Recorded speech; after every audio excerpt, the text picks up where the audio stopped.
कि स्टेटकॉन में hybrid inverter बनाने का जो बढ़िया टेक्नोलॉजी है उसको हम लोग एक बार ट्राई कर सकते हैं। तब तक हम लोग झारखंड में बहुत सारे माइक्रोग्रिड्स किए थे, एक फॉरेन का ब्रांड है, तो उनके इन्वर्टर्स हमने लगाए थे। स्मार्ट यूपीएस है, उसमें बहुत बढ़िया टेक्नोलॉजी है।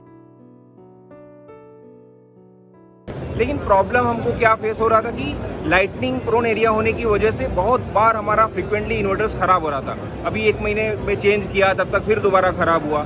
और उसमें कंपनी एक्चुअली वो फॉरेन की है, इसलिए उनका बेंगलोर बेस्ड सर्विस सेंटर वगैरह है, तो हमको बार बार जाकर के पीसीबी किट वगैरह निकालना, फिर वहां से उनको कुरियर करना। 1 महीने में बन के आता है, तो 2 महीने बंद होना, गांव से फिर नेगेटिव फीडबैक आने लगता था कि आपने तो बोला था 24 आवर बिजली देंगे, लेकिन वो पॉसिबल नहीं हो रहा है, तो कैसे चलेगा ऐसे।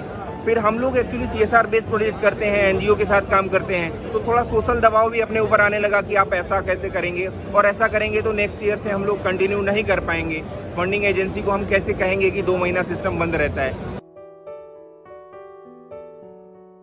तो मैंने अपने लेवल पे एक चेंज किया कि 4 किलोवाट का सिस्टम जो है स्टेटकॉन में बात किया और उनसे खरीदा, और हम लोगों ने एक जगह पे साइट पे, जो 1 महीने में 3 बार साइट खराब हुई, उस पार्टिकुलर जगह पे हमने स्टेटकॉन लगाया।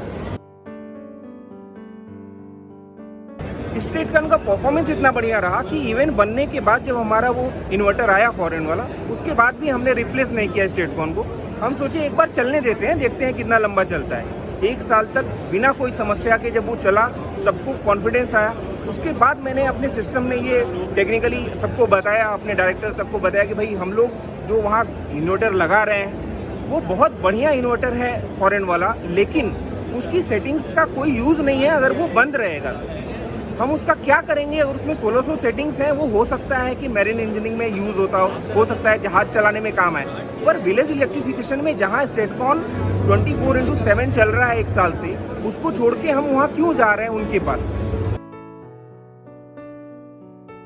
फिर अगले साल हमने जो प्रोजेक्ट्स आए 10 माइक्रोग्रिड, उसमें 2 को यूज किया। आज ऐसी स्थिति है कि हम लोगों की 11 माइक्रोग्रिड्स हैं, 10 झारखंड में कर रहे हैं और 1 कर रहे हैं हम लोग उत्तर प्रदेश में, और पूरे 11 में हमारी कंपनी स्टेटकॉन लगा रही है। ये उसके सस्टेनेबल होने की वजह से लगा पा रहे हैं हम लोग ने सबसे पहले शुरू किया था 4 kVA से 48 वोल्ट पे, उसके बाद हमने 10 kVA का लगाया 120 वोल्ट पे, फिर 15 kVA का 240 वोल्ट पे लगाया।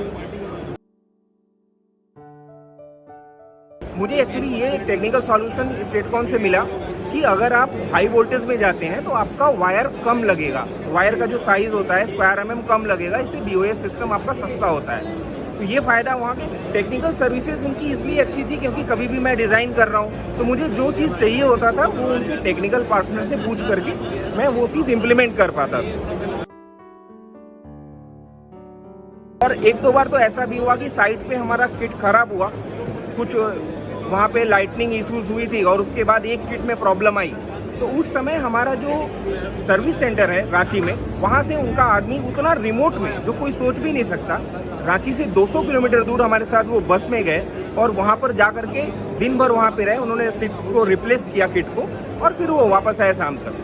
तो वो चीज़ अपने को बहुत एनर्जी देती है कि इतने रिमोटेस्ट साइट पे, जो ट्राइबल बेल्ट में होने के बावजूद, झारखंड छत्तीसगढ़ के बॉर्डर पे हमारा गाँव है कुडेक ब्लॉक में, फिर भी वहाँ पे स्टेटकॉन सर्विस दे पाया, जो अनबिलीवेबल है कोई पुणे में बैठा हुआ व्यक्ति के लिए।